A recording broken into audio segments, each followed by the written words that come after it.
રોજ સવારે અને સાંજે સાંભળો દેવી કવચનો પાઠ.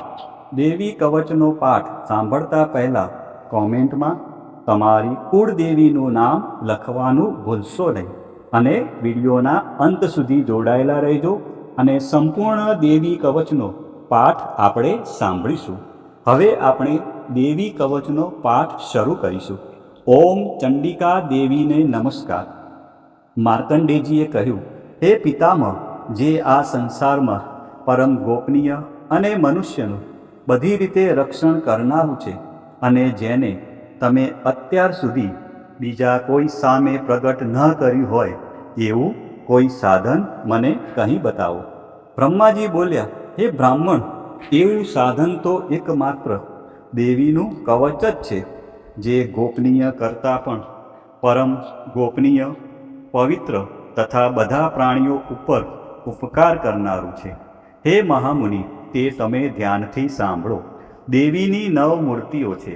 તેમને નવદુર્ગા કહે છે. તેમના અલગ અલગ નામો બતાવવામાં આવે છે. પહેલું નામ શૈલપુત્રી છે, બીજું નામ બ્રહ્મચારિણી છે, ત્રીજું ચંદ્રઘંટાના નામે પ્રસિદ્ધ છે, ચોથી મૂર્તિને કુષ્માંડા કહે છે, પાંચમી દુર્ગાનું નામ સ્કંદ માતા છે અને છઠ્ઠી દુર્ગાનું નામ કાત્યાયની છે. સાતમું સ્વરૂપ કાલરાત્રિ, આઠમું સ્વરૂપ મહાગૌરી અને નવમી દુર્ગા એટલે સિદ્ધિદાત્રી. આ બધા નામ વેદ ભગવાન દ્વારા કહેવાયા છે. જ્યારે કોઈ મનુષ્ય અગ્નિથી સળગી રહ્યો હોય, યુદ્ધભૂમિમાં શત્રુઓથી ઘેરાઈ ગયો હોય, કોઈ સંકટમાં ફસાઈ ગયો હોય તથા કોઈ ભયથી ડરી ગયો હોય અને જો મા દુર્ગાનું શરણ લીધું હોય, તેનું ક્યારેય કોઈ અમંગળ થતું નથી. યુદ્ધના સમયે મુશ્કેલી હોવા છતાં પણ તેને કોઈ વિપત્તિ ઉદ્ભવતી નથી. તેને શોક, દુઃખ અને ભય પ્રાપ્ત થતા નથી. જેમણે દેવીનું ભક્તિપૂર્વક સ્મરણ કર્યું છે તેમનો અભ્યુદય નક્કી છે. હે દેવી, જેઓ તમારું ચિંતન કરે છે તેમનું તમે ચોક્કસ કલ્યાણ કરો છો, તેમનું તમે ચોક્કસ રક્ષણ કરો છો. ચામુંડા દેવી પ્રેત ઉપર આરૂઢ થયેલા હોય છે અને વારાહી દેવી પાડા પર સવારી કરે છે. ઇન્દ્રનું વાહન ઐરાવત હાથી છે. વૈષ્ણવી દેવી ગરુડ પર આવે છે અને માહેશ્વરી દેવી આખલા પર આરૂઢ થયેલા છે. કૌમારી દેવીનું વાહન મોર છે. વિષ્ણુપ્રિય લક્ષ્મી કમળ પર વિરાજમાન છે અને તેમના હાથમાં લાલ કમળ છે. આખલા પર આરૂઢ થયેલ દેવી ઈશ્વરીએ શ્વેત વસ્ત્ર ધારણ કરી રાખ્યા છે. બ્રાહ્મી હંસ પર બેઠેલા છે અને બધા જ આભૂષણો ધારણ કર્યા છે. આ બધી દેવીઓ માતાઓ યોગ શક્તિઓથી સંપન્ન છે, જેઓ અનેકવિધ આભૂષણો પહેરવાથી શોભે છે. તેમણે અનેક રત્નો ધારણ કર્યા છે અને ક્રોધથી ભરેલી છે અને ભક્તોનું રક્ષણ કરવા રથમાં બેઠેલી છે.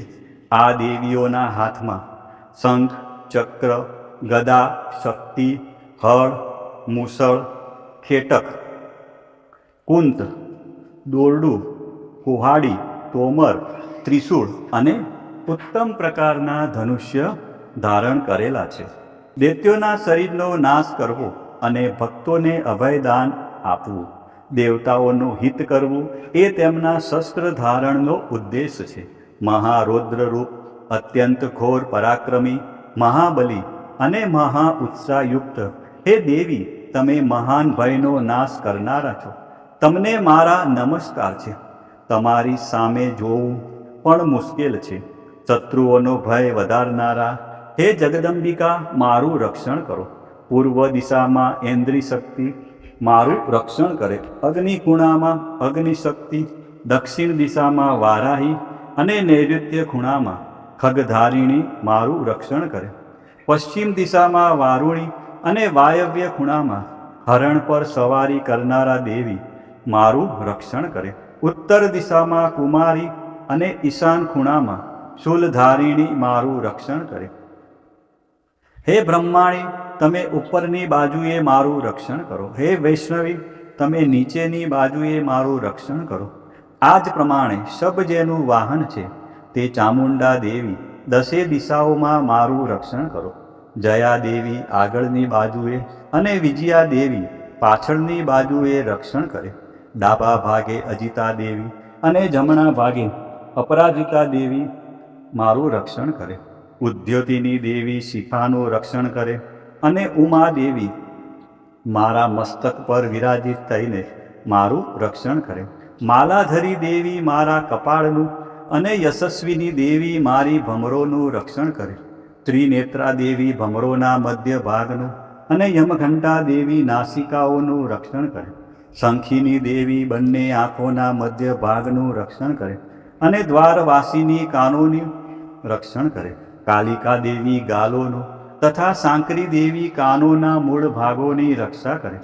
સુગંધા દેવી નાસિકાઓની અને ચર્ચિકા દેવી ઉપરના હોઠનું રક્ષણ કરે. અમૃતકલા દેવી નીચેના હોઠનું અને સરસ્વતી દેવી જીભનું રક્ષણ કરે. કૌમારી દેવી મારા દાંતનું રક્ષણ કરે અને ચંડિકા દેવી કંઠ ભાગનું રક્ષણ કરે. ચિત્રઘંટા દેવી ગળાની ઘંટિકાનું અને મહામાયા દેવી તાળવાનું રક્ષણ કરે. કામાક્ષી દેવી દાઢીનું અને સર્વમંગલા દેવી મારી વાણીનું રક્ષણ કરે. નીલગ્રીવા દેવી કંઠના બહારના ભાગનું અને અન્નનલિકાનું કૌબેરી દેવી રક્ષણ કરે. ખગીની દેવી બંને ખભાઓનું અને વ્રજધારિણી મારા બંને બાહુઓનું રક્ષણ કરે.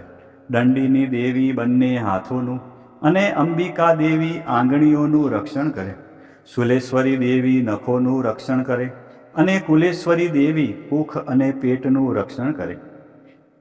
મહાદેવી બંને સ્તનોનું અને શોક વિનાશીની મનનું રક્ષણ કરે. લલિતા દેવી હૃદયનું અને શૂલધારિણી ઉદરનું રક્ષણ કરે.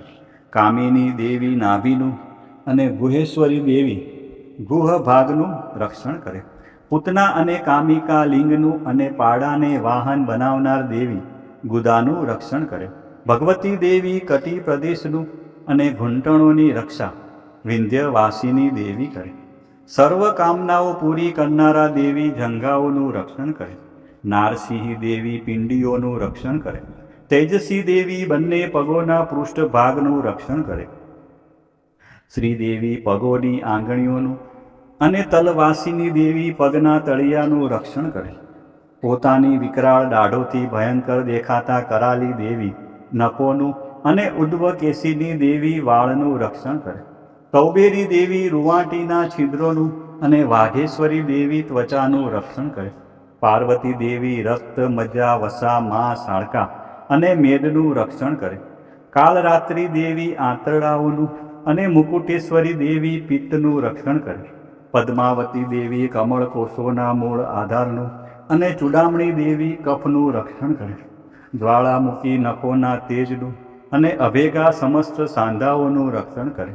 હે બ્રહ્માણી, તમે મારા વીર્યનું રક્ષણ કરો. હે છત્રેશ્વરી, મારી છાયાનું રક્ષણ કરો. હે ધર્મધારિણી, મારા અહંકાર, મન અને બુદ્ધિનું રક્ષણ કરો.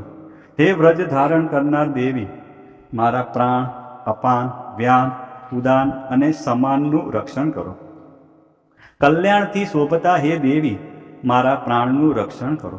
યોગીની દેવી રસરૂપ ગંધ શબ્દ સ્પર્શનું અને હે નારાયણી દેવી, તમે મારા સત્વ રજ અને તમો ગુણનું રક્ષણ કરો. વારાહી દેવી આયુષ્યનું રક્ષણ કરે.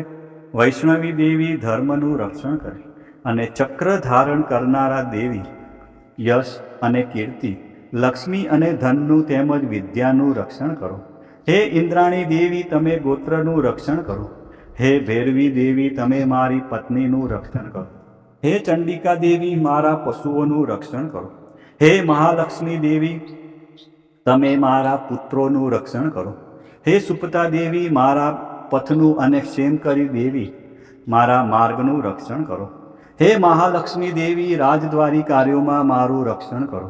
તથા સર્વ બાજુએ રહેલા વિજયા દેવી, ચારે બાજુ રહીને મારું રક્ષણ કરો.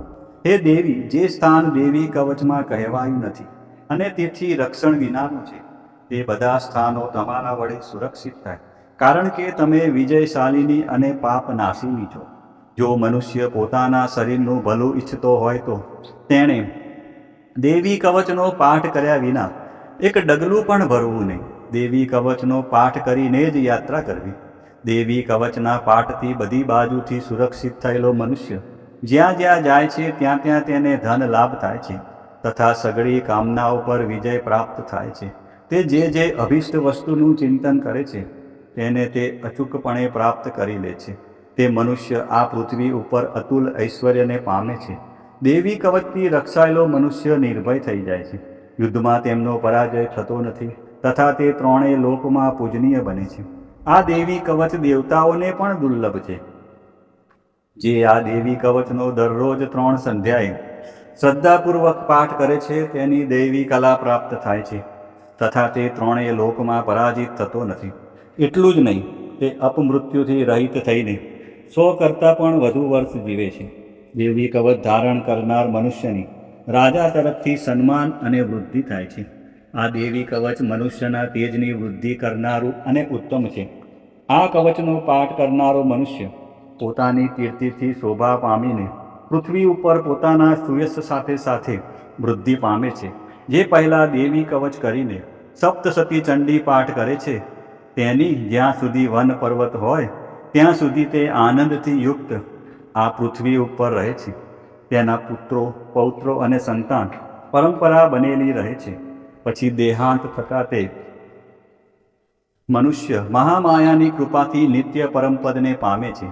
જે દેવતાઓને પણ દુર્લભ છે. તે સુંદર દિવ્ય રૂપ ધારણ કરે છે અને કલ્યાણ શિવની સાથે આનંદનો ભાગી બને છે. પ્રિય ભક્તજનો, મા ભગવતીની આરાધનામાં દેવી કવચનું વિશેષ મહત્વ છે. દેવી કવચ એટલે રક્ષણ કરનારું કવચ.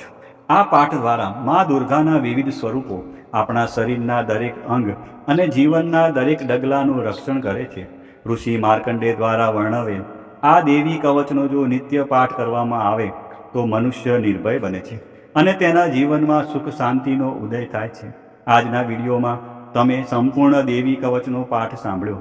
વિડીયોના અંત સુધી તમે જોડાયેલા રહ્યા અને મા અંબાના આ પરમ કલ્યાણકારી સ્ત્રોતનો લાભ લીધો. બોલો શ્રી અંબે માત કી જય.